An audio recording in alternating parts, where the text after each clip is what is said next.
सूना और सुनसान कैंपस में एक लड़की अकेले रिहर्सल रूम में नृत्य का अभ्यास कर रही थी। उसकी लचीली काया उसे आकर्षक बना रही थी, लेकिन छोटी ची शाओची ने नहीं सोचा था कि उसके पैरों के नीचे फर्श पर अचानक एक कील आ जाएगी। उसे इसका अंदाजा नहीं था। ध्यान न देने के कारण वह उस पर पैर रख बैठी, जिससे उसे अचानक तेज दर्द हुआ और छोटी ची के चेहरे पर दर्द साफ झलकने लगा। जैसे ही वह गुस्से में फट पड़ने वाला था, कमरे की लाइट और म्यूजिक अचानक बंद हो गए। शुरुआत में उसे लगा कि यह कोई शरारत है। उसने हवा में ही अपना गुस्सा निकालना शुरू कर दिया और अंधेरे में इधर उधर टटोलने लगा। जल्दी ही उसके हाथ एक बांह पर जा पहुंचे।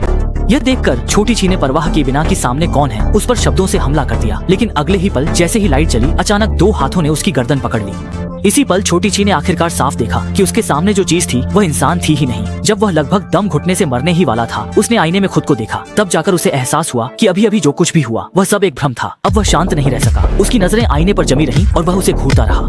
इसी समय दूसरी ओर कुछ सिरफिरे कॉलेज के छात्र हॉस्टल में आत्मा बुलाने की कोशिश कर रहे थे। जैसे ही फुगुई ने किताब में लिखे मंत्रों का उच्चारण किया, उसके रूममेट का हाथ अनायास ही ऊपर उठ गया। फिर उसका चेहरा बेहद डरावना हो गया और वह पूरी तरह से अजीब व्यवहार करने लगा। ये देखकर दोनों को तुरंत अनहोनी का आभास हुआ और वे जल्दी से उसे सपने से जगा देते हैं, जिससे एक बड़ी त्रासदी होने से बच जाती है। सूरज निकलने के बाद जब उसने देखा कि शियाओ जी पूरी रात वापस नहीं आई, तो अपनी गर्लफ्रेंड की सुरक्षा को लेकर चिंतित होकर उसने तुरंत उसे फोन लगाया। जैसे ही फुगुई जवाब का इंतजार कर रहा था, अचानक एक व्यक्ति उसके सिर के ऊपर से नीचे गिर पड़ा। इस पर उसे अपनी आंखों पर यकीन नहीं हुआ, क्योंकि सामने खड़ी वह शख्स और कोई नहीं बल्कि उसकी गर्लफ्रेंड शियाओ जी थी।